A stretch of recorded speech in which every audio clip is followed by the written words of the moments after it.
Bueno, en la clase tutorial de hoy vamos a ver lo que hemos trabajado en la clase virtual número 2. Voy a colgarles este video en la plataforma Edmodo para que de esa forma quede mejor entendible algunas de las variables puntuales que hemos visto en ese material bibliográfico que he subido al grupo en PDF. Vamos a aplicar dos cuestiones fundamentales. Las primeras son operaciones financieras, la segunda capitalización y actualización.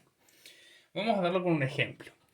En la clase virtual número uno trabajamos conceptos relacionados a lo que era el sistema financiero. Principalmente un aspecto fundamental o un concepto fundamental que era excedente. Decíamos que había un excedente siempre y cuando había un porcentaje superior de unidades físicas en la producción, y dimos un ejemplo de una fábrica que producía botellas de Coca-Cola. Si la fábrica produce 100 botellas de Coca-Cola y logra vender 80, tenía un excedente de 20 botellas de Coca-Cola que se podían acumular, y lo que se conformaba era el nombre de stock. Pero eso no nos importaba tanto en la matemática financiera. Si nos importa el excedente que se produce en términos de dinero, en términos de cash. Por ejemplo, si los ingresos que se dan a una persona son de 1.500 pesos y los gastos que esta persona tiene son de 1.000 pesos, estaríamos diciendo que hay un excedente de 500 pesos. ¿Por qué nos interesa eso? Bueno, porque en este caso vamos a dar el concepto, nos vamos a aproximar al concepto de operación financiera, ¿sí? Cuando hablamos de operación financiera, nos estamos refiriendo a un intercambio de capitales que no se produce en forma simultánea. Y ese intercambio de capitales, que nosotros estamos hablando de dinero, además de no producirse en forma simultánea, está orientado hacia algo que se llama título oneroso. ¿Qué quiere decir esto? ¿Se acuerdan cuando decíamos que la familia lograba tener un excedente de dinero y que ese excedente de dinero lo ahorraba con la intención de poner un depósito en el banco? Bueno, el banco después lo presta en carácter de inversión. Eso es una operación financiera. ¿Y por qué una operación financiera? Porque ese excedente se está aplicando en momentos diferentes del tiempo, ¿sí? Con el fin de obtener una ganancia que se va a llamar interés. Entonces la operación financiera tiene dos características fundamentales.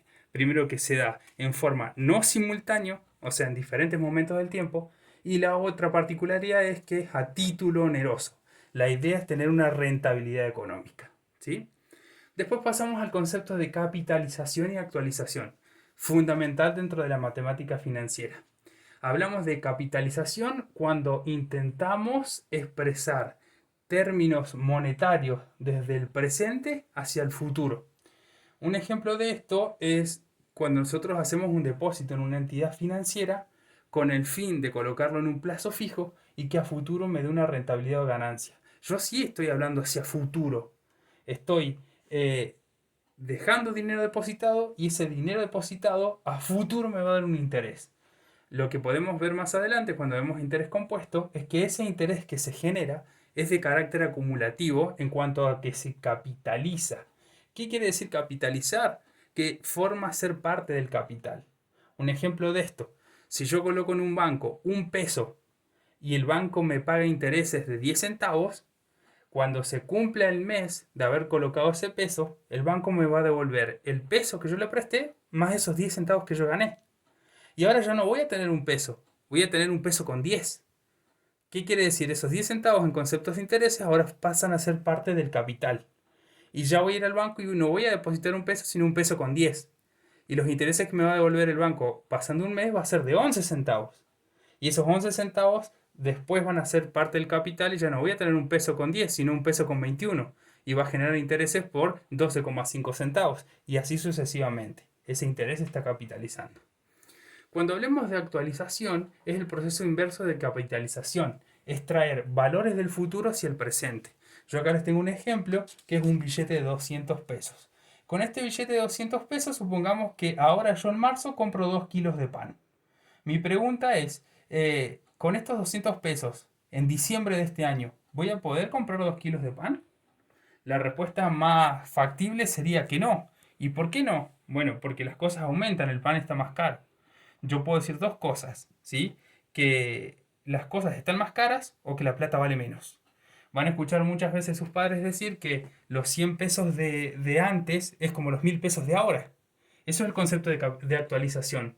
Estoy trayendo valor del dinero ahora, a futuro. Si lo paso hacia el pasado, me doy cuenta cuánto es el valor realmente que representan esos 1000 pesos. A eso nosotros lo llamamos actualización. Conceptos fundamentales para trabajar dentro de la matemática financiera. Por último, vamos a ver un gráfico. En este gráfico se va a dar una aproximación al concepto de interés. Yo voy a tener una recta del tiempo. Véase que la recta se extiende como cualquier otra recta numérica, ¿sí? Donde voy a tener un momento al que lo voy a llamar f de t o un momento cero en el tiempo. Y a futuro un momento n en el tiempo. Lo llamo n porque es el enésimo término, ¿sí? Supongamos que en este momento, que yo le voy a llamar f de t, que es el mes de marzo, yo voy a colocar en el banco 500 pesos, ¿sí?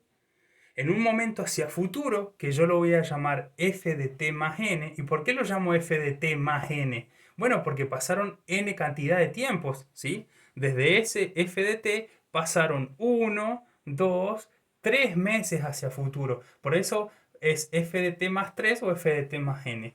A futuro, en ese f de t más n, el banco me va a haber dado 600 pesos, ¿sí? ¿Qué pasó acá? Vamos a hacer la primera apreciación. Primero vamos a decir nosotros que la matemática financiera se rige por un postulado básico que no necesita demostración. Y que vamos a decir que el capital aplicado a una operación financiera crece en sentido positivo, ¿sí? Y siempre va a crecer en sentido positivo.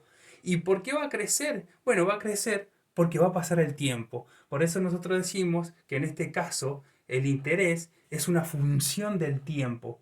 Porque a medida que pasa el tiempo, yo voy a tener más dinero en concepto de interés, ¿sí? Y vamos a ver por qué. Yo coloqué el dinero en marzo, 500 pesos, y el banco, ¿sí? En junio me va a dar 600 pesos. Dos apreciaciones. La primera apreciación es que f de t más n es mayor a f de t. Lo podemos ver desde muchos miramientos.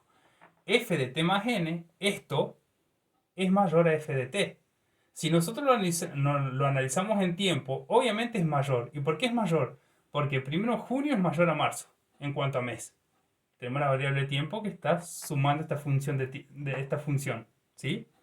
Aparte vemos acá, y lo podemos revisar, que 600 pesos que me entrega el banco va a ser mayor a 500. Entonces sí se cumple que f de t más n es mayor a f de t. Segundo punto, ¿sí? F de t más n menos f de t es lo que nosotros llamamos interés.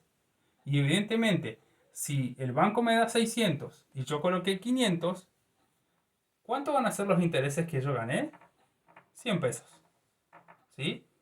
Entonces, ¿qué vamos a decir que es el interés? Bueno, el interés es el crecimiento del capital en sentido positivo, en forma continua, progresiva y acumulativa, ¿sí? ¿Es lo mismo decir tasa de interés que interés? No, porque la tasa de interés, que lo vamos a ver en la clase número 3, la clase virtual, es una unidad que está representando a lo que vendría a ser el interés generado en una cierta cantidad de tiempo, ¿sí? Pero nosotros nos tiene que quedar claro que la clase de hoy se trabajó operación financiera concepto, capitalización y actualización concepto y diferenciación, aproximaciones respecto de la fórmula de interés, y nos tiene que quedar claro que el interés es una función que depende del tiempo y que el concepto de interés es el crecimiento del capital en forma positiva, de manera continua, progresiva y acumulativa.